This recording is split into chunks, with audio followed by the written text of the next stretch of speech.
day. Can you hear me? I can hear you. Okay, good.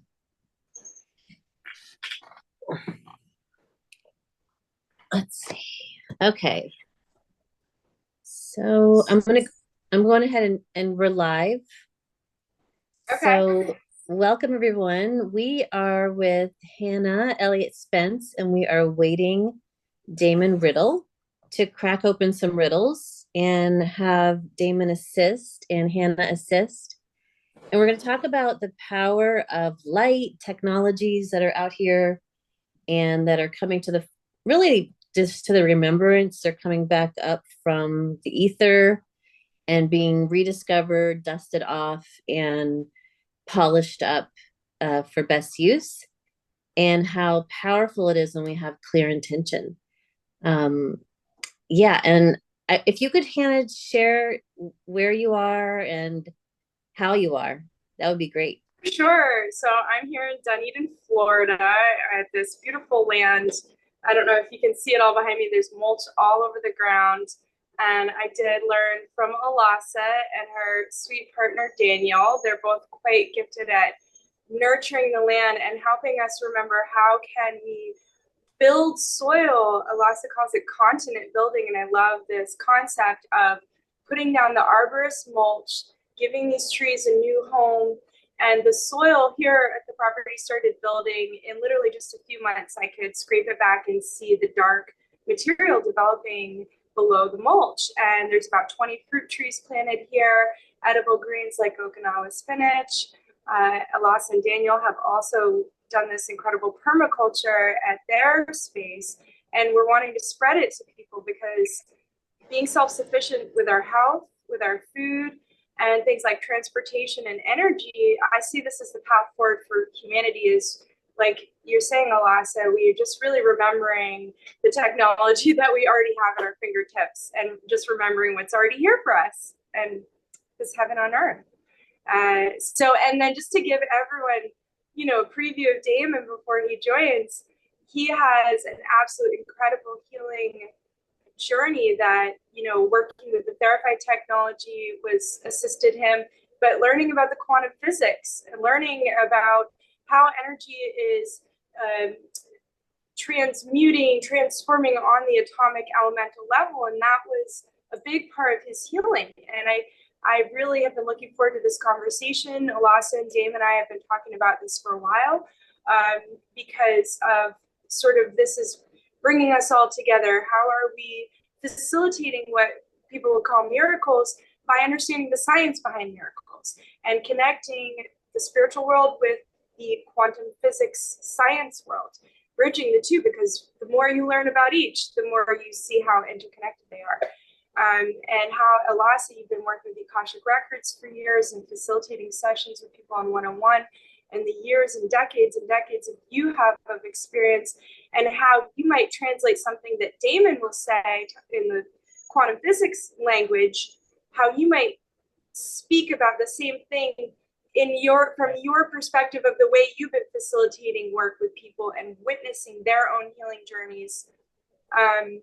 So I really am going to look forward to just listening a lot because of the personal experience Damon has, and now he's also facilitating for people, and then also the decades of experience you have, Elasa, seeing it from the point of view of the Akashic record work and how those two really sort of combine. So we'll patiently wait for Damon, but Elasa, do you want to start off by just sharing your perspective of how you see the quantum physics? Oh, there he is. Hey, Damon. Hey guys, good to see you. Good to see you. I love that background lesson. Yeah, it's pretty cool. Yeah, so we were just semi introducing you, Damon, and just kind of introducing around the table. And Hannah, you wanted me to just share about the Akashic work. Is that what you're just talking about? Sort of your perspective of how you've learned about the quantum physics, but maybe the language that overlaps when working with the Akashic records. Yeah, so I'll just share briefly and then we'll have Damon jump in, and kind of go around and around. Just Akash meaning ether, meaning, sky, ether, and that plane of existence, the multiple planes of existence that have been holding light codes or information held in the light at different frequencies. And those each frequency subset, then it defines a plane. And so all these different civilizations, what we call past, present, future, etc., all of that is holding all this information in the ether. And so when we unpack it with pure intent and we understand like who we are, why we are, and what we're actually seeking, or own that which we would have said we are seeking, meaning the wish fulfilled, we like just know it is, we already know we're well, we know we're whole, and we're looking for that the information held in the ether, in the Akash, which is, seemingly unconscious. When we get a little glimpse of it from meditation, from working with these technologies that put us in like just that perfected sequencing so that we can actually see in the dark. When we have that little bit of information of who, what, when, where, why, and we get to bring out of the unconscious into back to our awareness of like what was hidden in the field, that information then unravels itself in the ether, in the Akash. And once you understand it with the awareness, it literally comes back centripetal, it comes back at negentropic. And, that which you just said and claimed becomes an isness, then you are back into wholeness. So it jumps the whole so-called healing process like really quick. Yeah. So Damon, just can you share about where you are, what you're up to right now, and then we'll kind of go around. Yeah, sure. Well, I'm Damon Riddle, and I'm here in Connecticut in my office, sitting in Wethersfield. So, yay, Theraphi. And yeah, I'm just here finishing up my day, helping some people. I just had a number of clients leave today, and I'm seeing some great results. I couple my Theraphi practice with some hands-on, so I do craniosacral therapy and some other stuff as well. And they work extremely well together, as you probably know, Elasa. And so just diving into that stuff and trying to connect the dots. My background is much like yours, where I'm hands-on trained. I do a lot of work in that field. I've been almost 20 years now. A number of different modalities. A lot of it was actually more focused on orthopedic stuff. And so I'm sort of trained as an orthopedic specialist. And so mechanistically and that kind of thing was more my speed. But I have a healthy dose of the energetic side of things and was trained very holistically in indigenous approaches, shamanic healing stuff. And so trying to draw these seemingly disparate ideas of sort of shamanic healing, ether, and Akash and stuff, which is very valid, into a modern sense of sort of quantum physics and connecting those dots terminally, almost, but in a way that we can speak about together, because all these terms basically sort of overlap.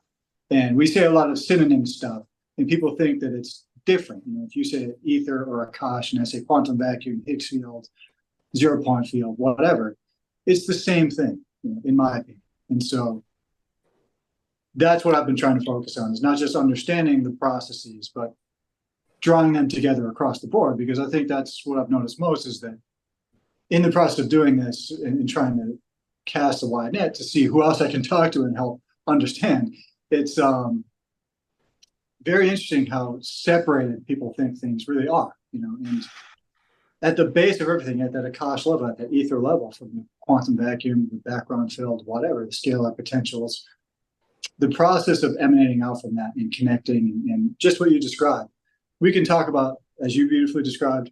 You can put it in a number of different ways that somebody who, like Dan, or another physicist or somebody who's an engineer, would better grasp, because they understand, as opposed to a word like ether. Like I said, it's just quantum vacuum. It's potentials. So the nature of healing is really pulling on the background potential for, as you said, that negentropic aligning, that reordering of self, of that energy into a matter, to maintain its spin, if you will. And that process is one, again, it's so widespread in the world through traditional Chinese medicine, Ayurveda, hands-on healing, Western medicine in some respects. but yet nobody's really connected the quantum side of things to it in a way that's able to be shared with everybody and understood across the board. And so that's been a big part of what I'm trying to do, is educate myself to understand the processes, but also understand how to speak to different people who may see it a different way and still, be on point with them. So that's been sort of, aside from the helping folks, obviously, I want to try and help society as a whole to understand these concepts and grasp them better. And so that's been really my focus for the past couple of years. Yeah, Really simplifying it. And yeah, do you, I'm simplifying just, and just sharing it. yeah, do you do the cranial at the same time as Theraphi? No, I'll do it first and good. then I mean, not good, but I know it would Yeah. probably ground out and kind of make the field shift from being that perfected. That's awesome. And so, Hannah, I know you had like some dialing in that maybe you could ask Damon some good questions, because it's about simplifying it, crossing every board, every ear that needs to hear it, and really, as we did in Egypt times, cast the net wide.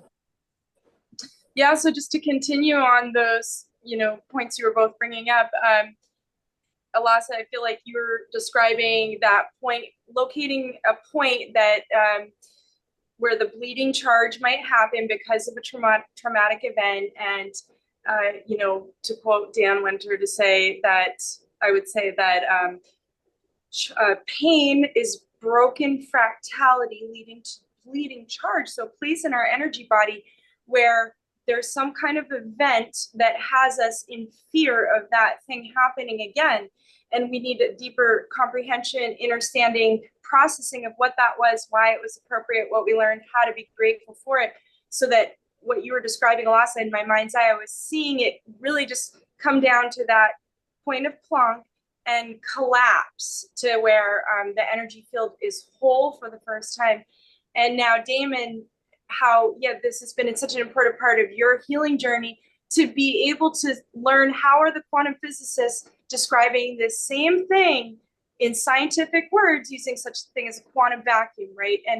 And to where we can literally be able to maybe test and measure the energy body. People take photographs of the auras and they can maybe locate those places.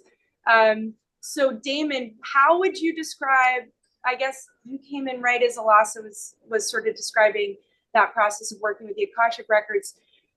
Would you, do we have a scientific way to talk about that point in the energy body? Do we have quantum physics words? How would you talk about a place where there's bleeding charge? How would you go about talking about that with a quantum physicist? Well, I mean, you described it pretty well. I think Dan's terminology there from a quantum physics perspective. The problem with a quantum physicist is that they may not have any biological background. So they may think still, and this is where even doctors that I talk to have a hard time, is that we think of the body and physiology as being biochemical. And we overlook the steps that lead to that, which is the quantum electrical side. So when Dan talks about electrical engineering and the idea of charge, bleeding out of broken fractality, a physicist or a biology person wouldn't really understand that until they connect the idea that the system energetically as a whole, like every piece of matter is energetically a crystal lattice. And the symmetry of that lattice and the spin angular momentum conservation is what determines its longevity to it.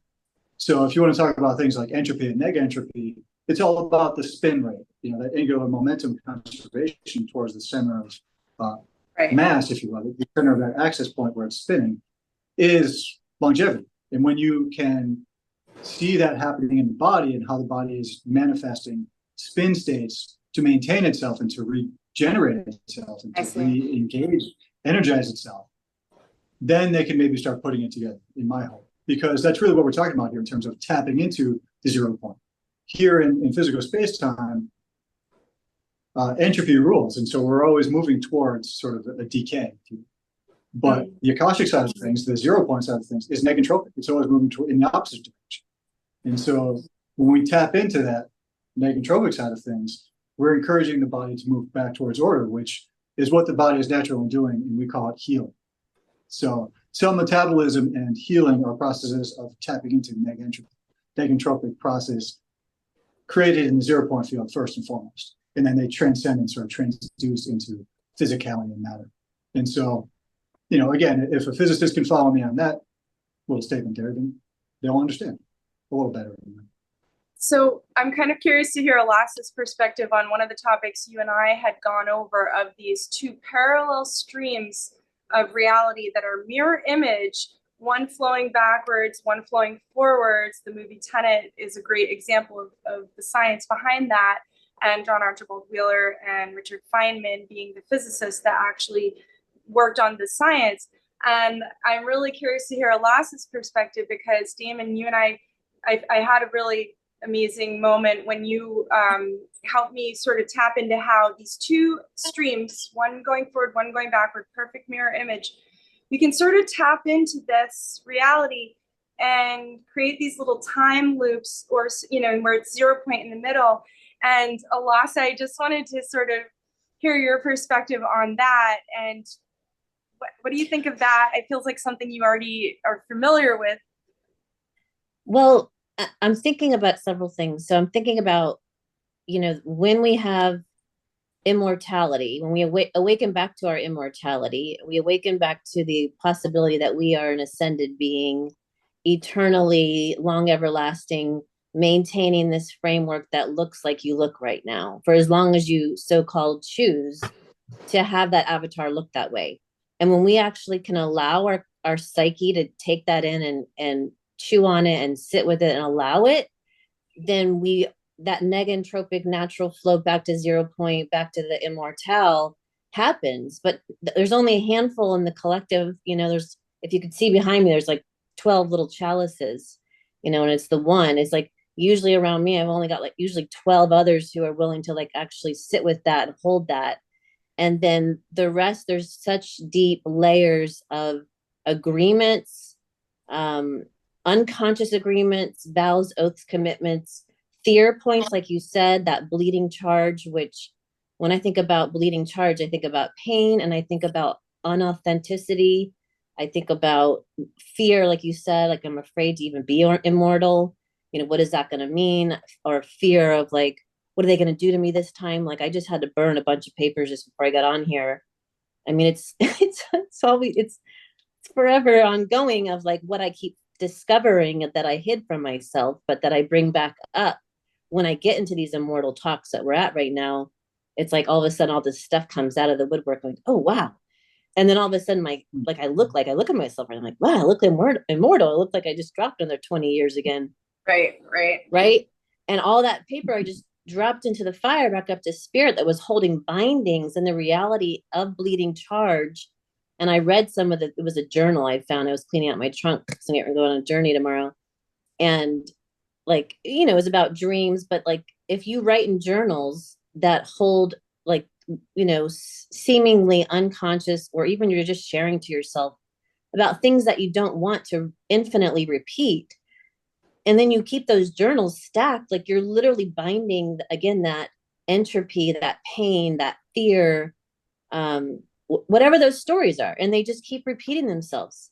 So it's like looking for the cleanup that you can do, and be willing to do the cleanup of how much you can find of vows, oaths, commitments, arrangements,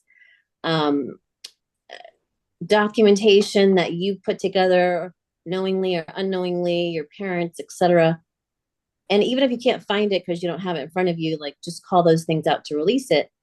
How many of us, like I said, there's usually a handful that are willing to even do that and to let that go, so that the energy comes out of those bindings, those light particles comes home to you.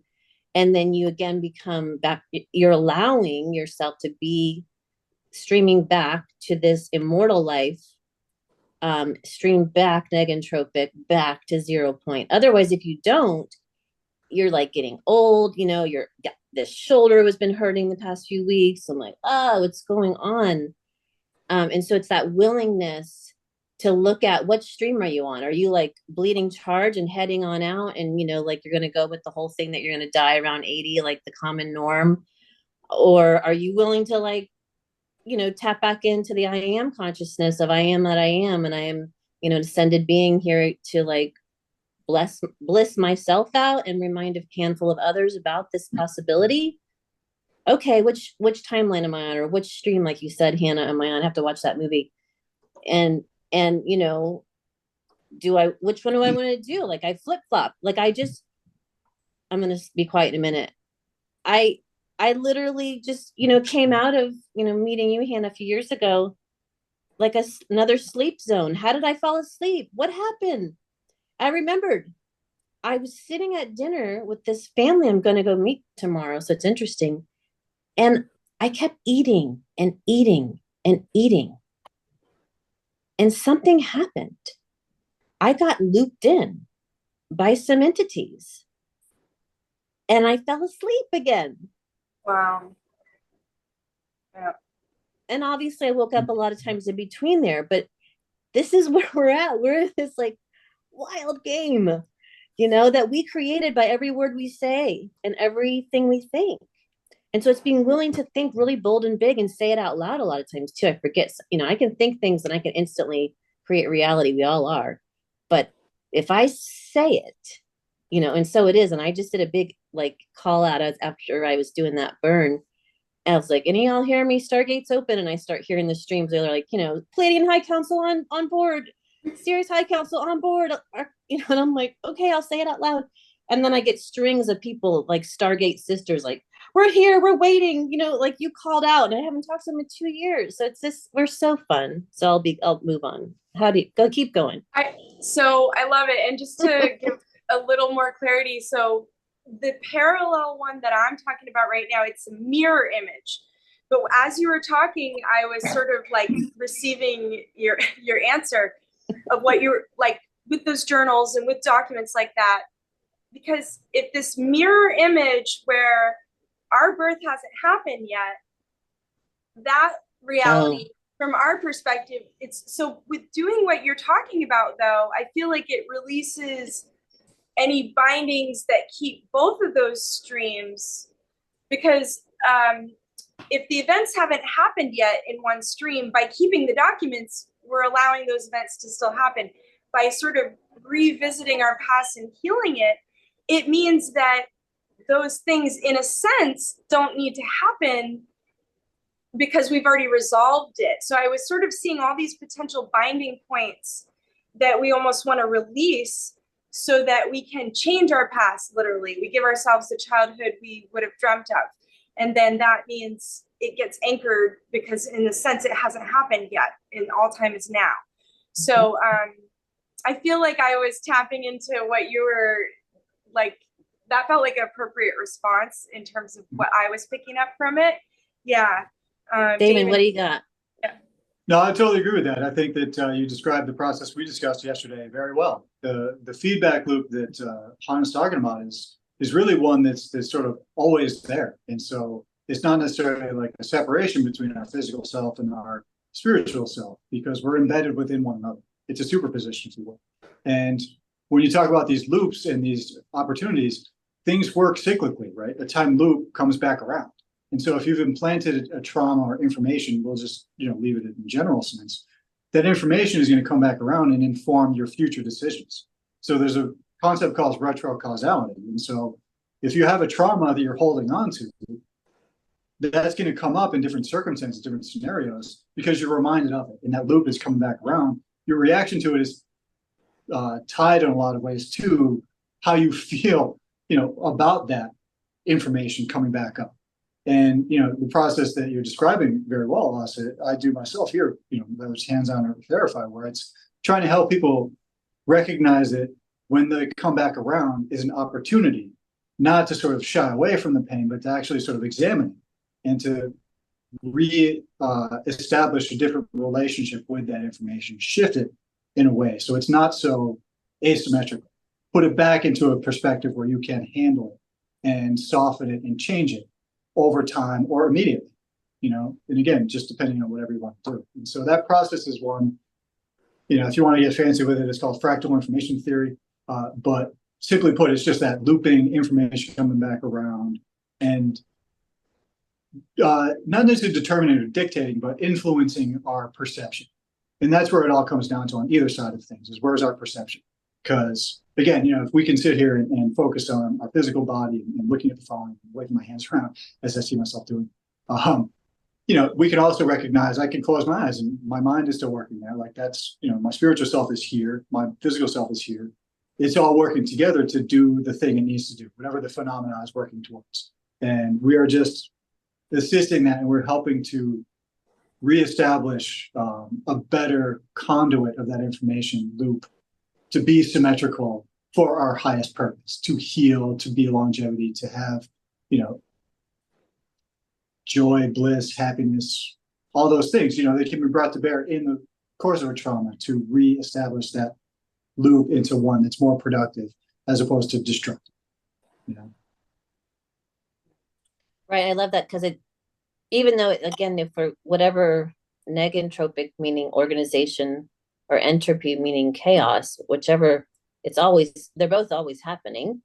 Yeah. But in that moment, and you find, let's say, a pain point, or, something, every moment something's happening. And it's how we're defining those moments that are literally fractally being recreated again and again and again, sometimes seemingly cyclically, because we put like a, time stamp on it, or, a season stamp or something like that. Mm-hmm. But it's like, how are we perceiving in that moment? And we get to actually choose again and again and again how we're going to perceive it and what spin we're going to put on it, literally. Yeah, literally. Are we going to like love on it and understand it? And then all of a sudden it's like, it comes back and fills us back out. Or are we going to be like pissed off at it again, and then it's going to do the opposite spin. Yeah. And I was fortunate enough when I was younger to study with a guy named John Kabat-Zinn for a little while. And he was a really fascinating guy who was a professor at Harvard for a number of years. And he studied Eastern philosophies, meditation, that kind of stuff. And he brought the idea of mindfulness meditation into pain management at Harvard. He studied it very deeply. And he basically said this, what you just described, is that the process of us going back and creating a different relationship mindfully and deciding to feel and see and observe and participate in our own traumas as they come back up in a different way in the moment creates a different trajectory in the future. Yeah. Somebody with chronic pain who's, devastatingly back pain, can't move.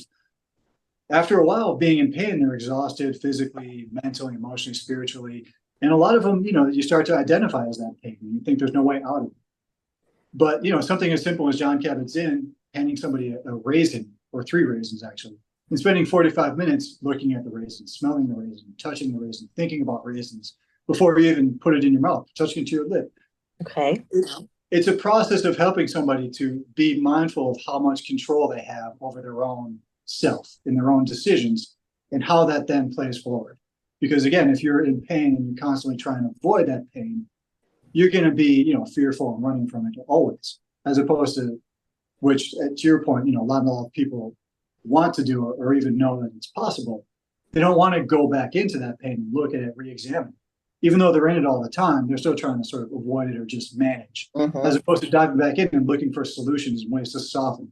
Because some of these people had intractable pain. I mean, stuff that was, not things you were going to touch. They weren't getting relief from meds, surgeries, that kind of stuff. But just sitting and being mindful and changing their opinion and their observation of what was going on with them was enough to soften really incredibly painful stuff for people into manageable spaces. Not to say they were cured or anything, but it's just, again, just an analogy of how people's perception and how we feel about what's going on creates a lot of our own problems, if you will. It exacerbates it. And so we can dive into that stuff and have control over much of it. There's a lot of things in the universe that happen that we don't have any control. I don't know why I got cancer, but, it doesn't really matter because I did. And you just deal with it, and if I sit here and beat myself up about it all the time, it's counterproductive to solutions, and it's counterproductive to my quality of life and my ability to stay connected to love and, spend time with my kids without being down and all that kind of stuff. So the mindfulness aspect of things is really, I think, the ability for us to inhabit that observer point that sort of sits between or superposed in both physicality and astral that has the leverage to make the change. So neg entropy is moving back towards that spot because it's bringing us towards the still point where we can have the leverage to decide to see and feel and do things differently, you know? It's the sweetness for sure, the witness. Yeah, that's the spot, the sweet spot. Did you ever have moments during your healing journey, Damon, where you would go into because as you were speaking about this mindfulness meditation for pain management, and the gentleman, what was his name again? Can you repeat his name? Yeah, sure. John Kabat-Zinn. John Zinn. It's JONKABATZINN. Okay.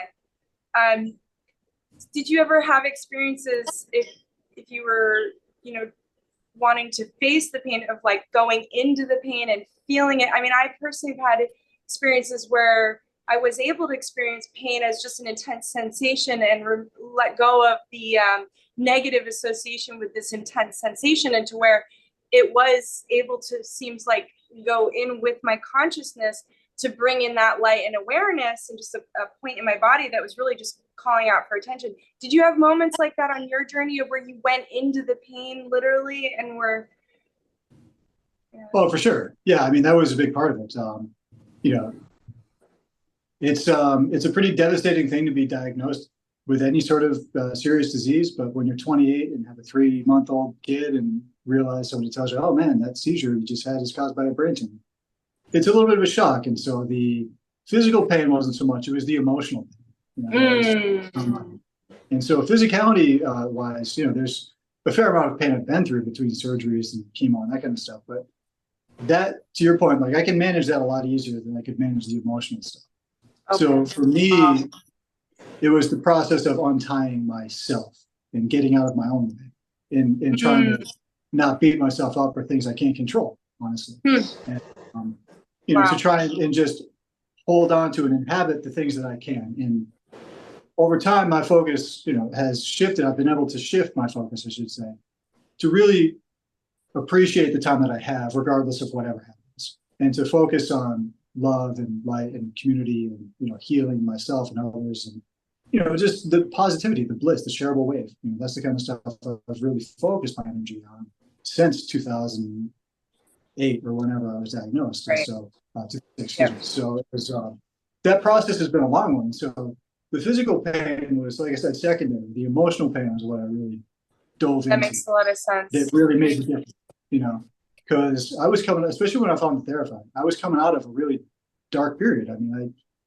was the healthiest I've been in 2015, 16. I was in great shape. I was, running, lifting, doing all kinds of great stuff.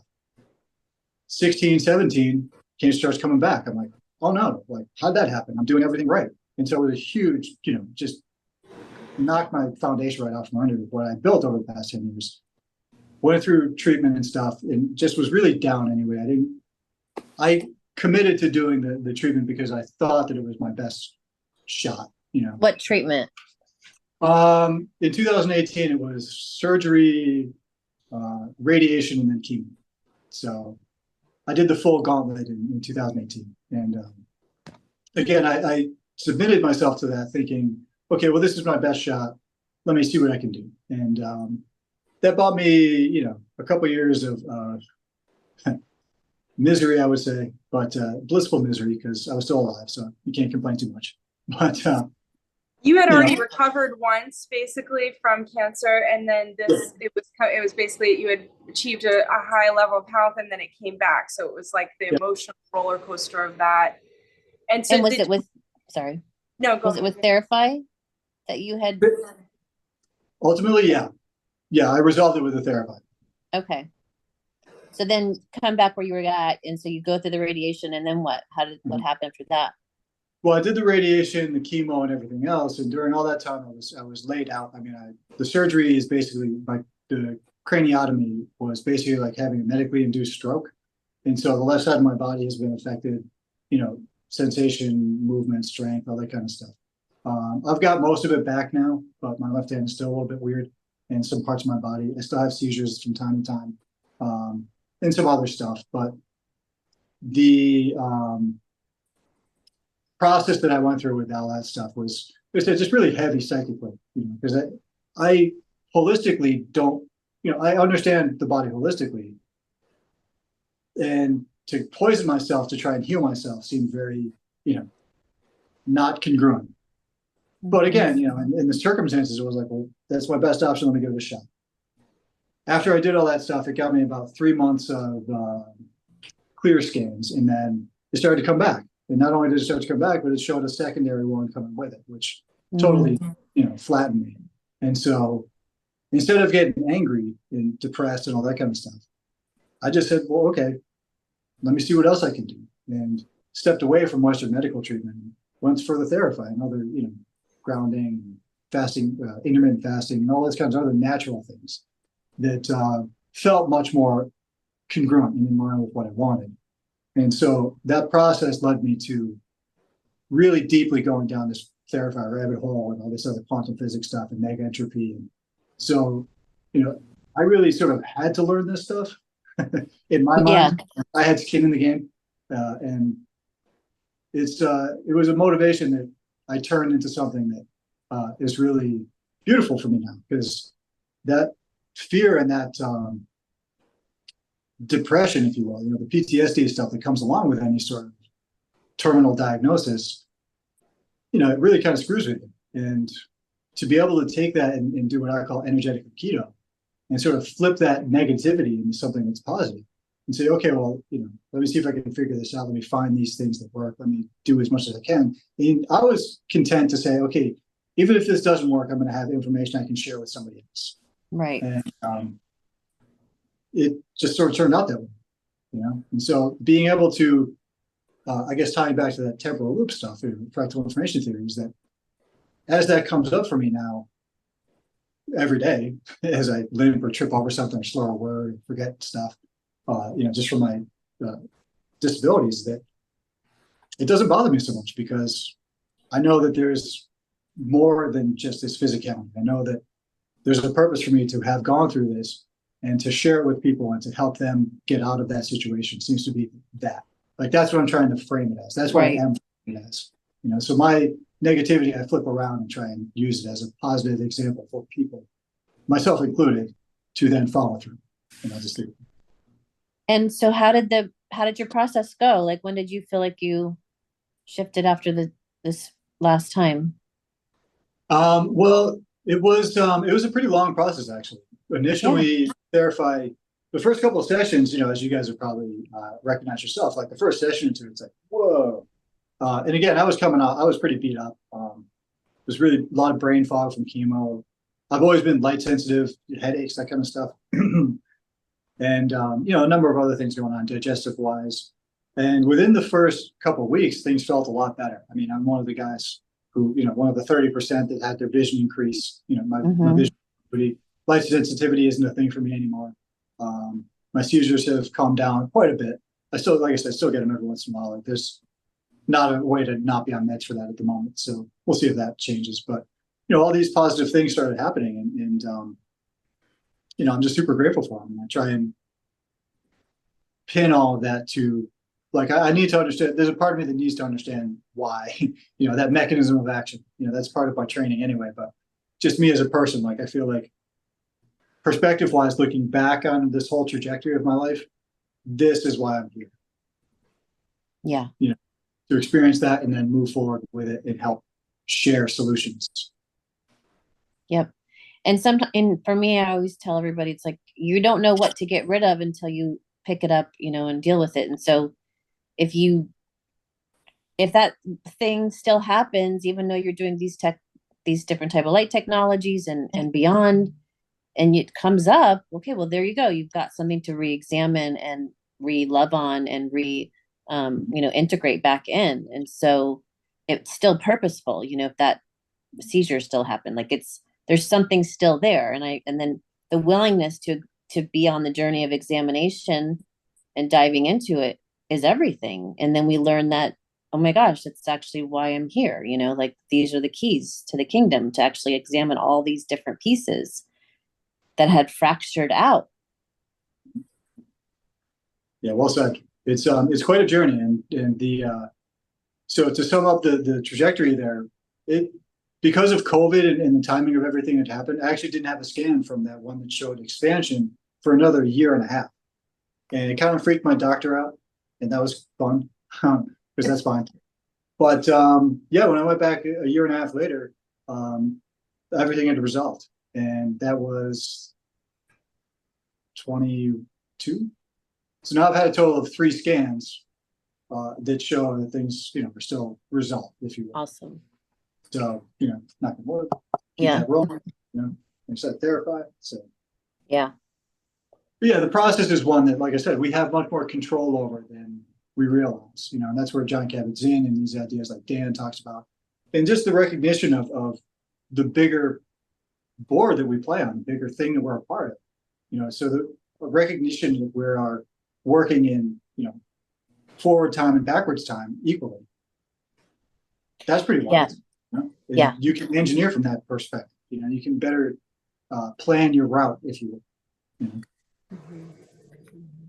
And I'm definitely seeing now that the bigger board play out and how all the pieces are needed to be exactly how they are.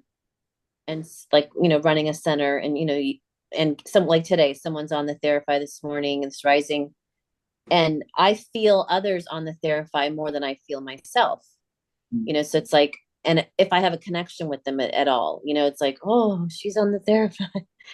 So, feeling the group and noticing the group's bigger fractality that's happening as we're coming back around the bend. And then I'm going to say one more thing. And then sometimes feeling that dip that happens because of like a so-called full moon, or, everybody's buying into some kind of story going on. And like all of a sudden, all these great things just like dip for a minute. But I noticed they only dip small dips because we're working on this bigger board together. So I find that just really refreshing to be someone. I think Dan said this the other day on a live, be mindful who you're nesting with. Do the people that you're with, can they actually nest well with you? Can they actually handle what you're saying? Can you guys handle what I just said? Hope you can handle it. Because if we can handle it, then we like, we get up another rung up the ladder, and then we project out yet another, infinite heaven on earth experience together. And then we become like the magic carpet for all these other souls, to go ahead and remember. So yeah. That was great. Yeah. And if they can't nest, if they can't embed, like you might step away. So let me just say one more thing. So I got called to an assignment to an area of like, it just felt really low. And I'm like, Spirit, like, you want me to go do this? This feels really low.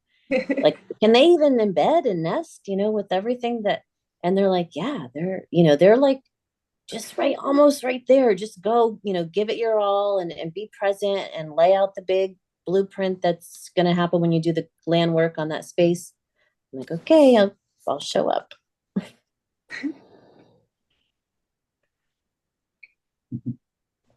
I love it. Yeah. That's just perfect, because I feel like I've been experiencing that lately too. It's like I'll feel comfortable going in environments that I've like been avoiding a lot, and I really try not to go in, but it's just been in the flow, and I'm with people and they're like, come on, let's go here. And I'm like, well, I feel safe with them, so sure. And yeah, and then like things happening, and it's just like, oh, someone's in an argument, I'm just there holding space. But I love that you just said that, and that working with the land in particular is really coming to focus in a big way. And in particular, also like sound and water for me.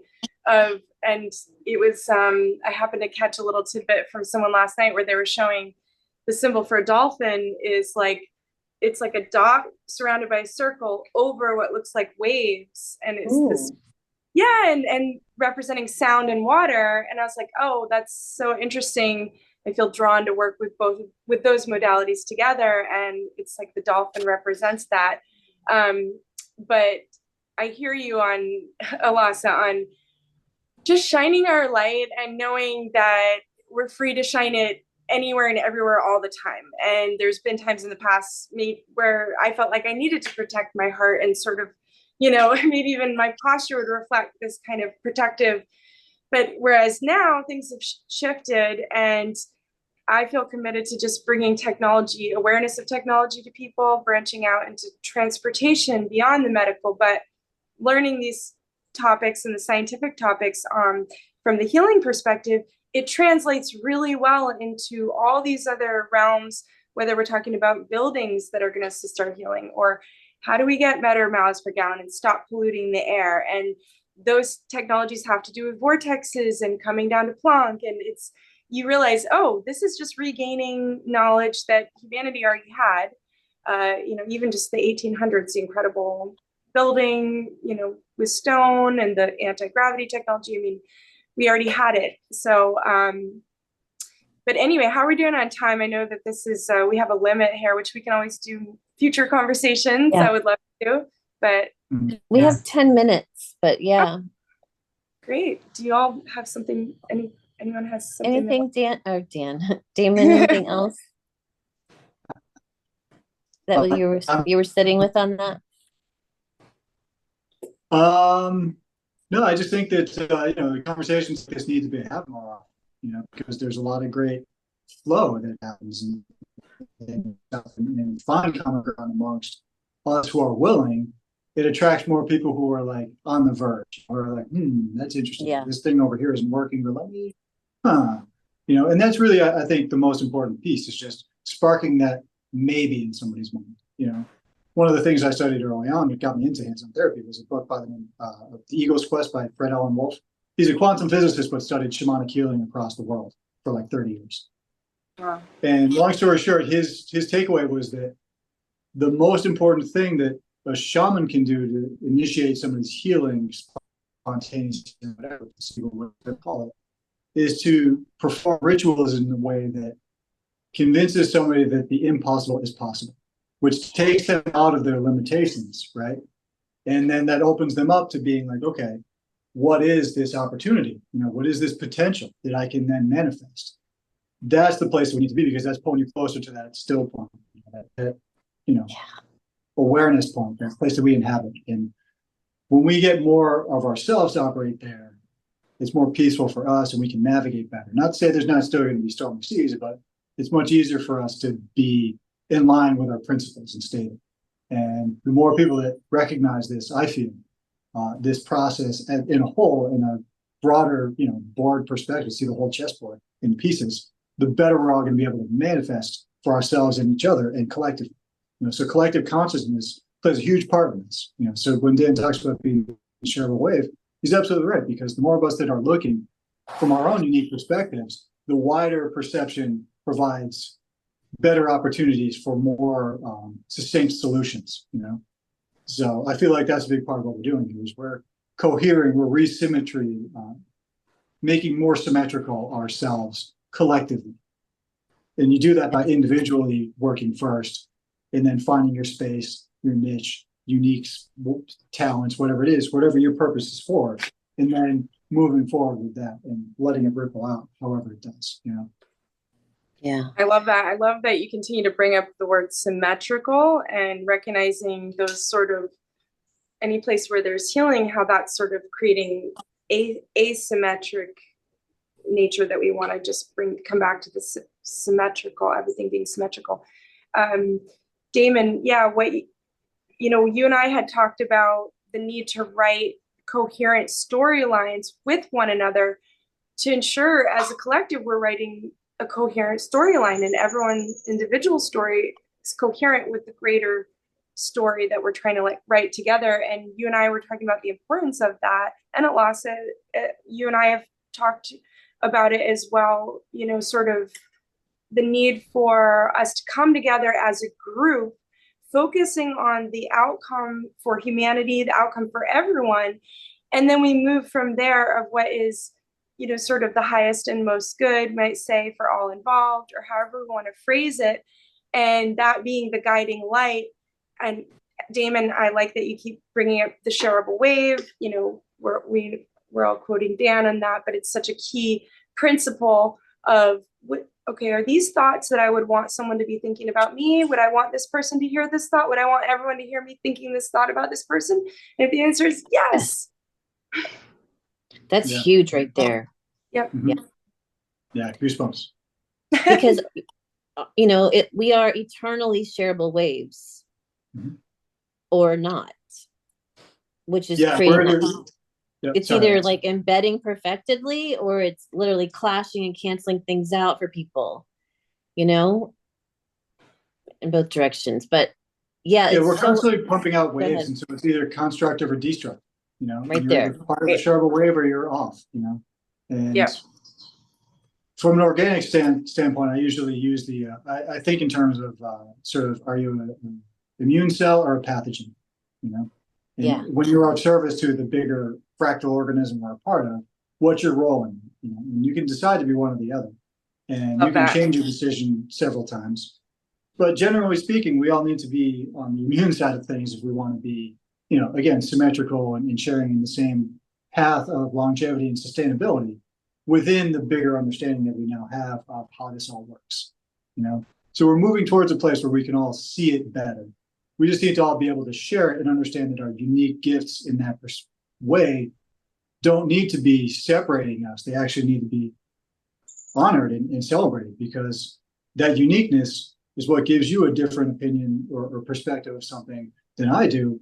And you can share that with me, and we can work together to come up with a better answer, solution, way forward towards that goal. So the more people that collectively understand and work together towards this stuff as a shareable wave, the more efficiently we can bring this to bear, and the more longevity and sustainability and bliss we can all share it. And we can eliminate a lot of the suffering of scarcity and fear and disease and all that kind of stuff.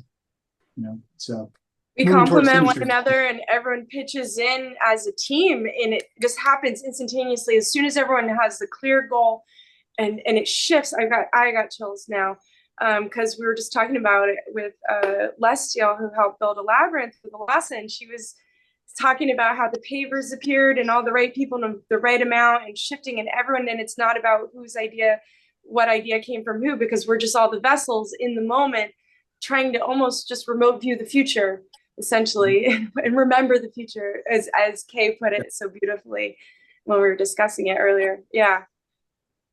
Yeah, and being authentic in each now moment, right? And just being present, authentic. And if it seems like that authenticity of three beings, like here we are, and we had three different points of view, but we are being authentic, it's like we're constantly coming out, and giving ourselves the feedback needed, that the three of us authentically with our hearts open we would find that solution together. It would compromise and like weave together and bed together, and then we would actually remember the solution, because we were the three coming forward. Authenticity is the opposite of that bleeding charge. It literally becomes negotropic, and so everything comes back together, and then we can see, we're like, oh, then our vision starts clearing. Oh, that's the solution. Oh, there's the rock we need. And we all pick it up. It takes 3 hands to pick this up. Let's all go pick it up. Oh, I love it. And also the centripetal nature of neg entropy means that it's attraction, means that it's gravity moments. So when we do these things together and we share, we're attracting the solutions, we're attracting more people, we're attracting, the answers that we want and need.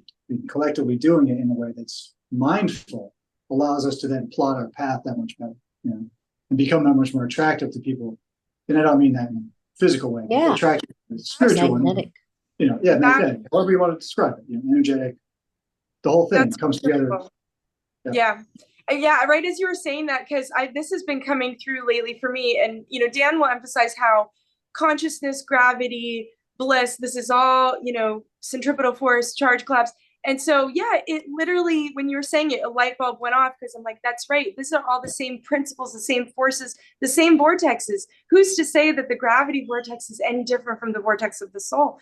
You know what I mean? It's sort of like, it's like our soul wants to gravitationally, it's pulled into our body. There's a gravitational pull of our soul on our physical body, on our soul, to pull it in. So I love that you brought that back in like that. Yeah, it's great. And then you brought up something else, Damon, before we complete, about the ritual and like bringing about, Hannah and I were talking about this earlier, bringing about the seemingly impossible possibility to ourselves and the clients and people around us, and making that a ritual then allows them to actually, it it allows it to come into possibility. And yeah, there's something huge there. Yeah, it's the allowing piece. You said allowing as a word a number of times, and a lot of people think when you manifest something, you're sort of reaching for it, you're trying to grab it and make it happen, as opposed to what really happens, where you're holding space and attracting it to you. So in chaos theory, there's something called strange attractors. Basically, in scalar waves and longitudinal interferometry and stuff, you're creating strange attractors. And the idea of gravity and love and attraction being sort of the same force is very powerful, and there is definitely something there. And I think we're very well on the way to helping to nail that down as much as possible, and share it. Yeah, I'd say that's a great topic of research. The relationship between consciousness, gravity, the soul. It's like we're all just talking about it's all the same thing. It's all the same thing. When you get to the brass tacks of unified field theory, it has to explain everything, right? And this is where we talked about yesterday. It's like there's very few people who can cross-reference this stuff because there's not too many of us who are generalists. Nobody, not too many people can do the electrical engineering, quantum physics, the biology, the spirituality, the philosophy, the metaphysics, whatever you need. So the more of us that come together with our unique gifts in each of those realms, if you will, the stronger it's going to be for us to come together. And it's going to happen faster. I'm already seeing, these conversations that I've been having. I've just been a dude in a room for the past few years, reading books and watching Dan. And it's evolved and morphed into something so much bigger and more beautiful with all these different groups, consulting Dave and doing, GW's work and a lot of different stuff that's out there going on. Even the conversations like the Terrence Howard thing the other day. I mean, to me, that's a perfect example of like, even though much of what he said was not great, the excitement that it started in that, again, the ritual that it started was people going, oh, what? That's what's meant, because he may not be exactly right, but it makes people go, wait, reconsider, and so again, time loops, information, when it comes back up, you can reframe it, and if you go searching for it, you can do it that much faster. I love it. Okay, so I have to complete, but I'm so grateful. Let's do this again. Yes. And let's do it on that note right there, like create some magic with some ritual and what's possible. So perfect. Thank you all. Everyone. Yes, I'm so glad we did. Thank you, the audience, for joining us. Yes. So much blessings. Blessings. All right. Have a wonderful day.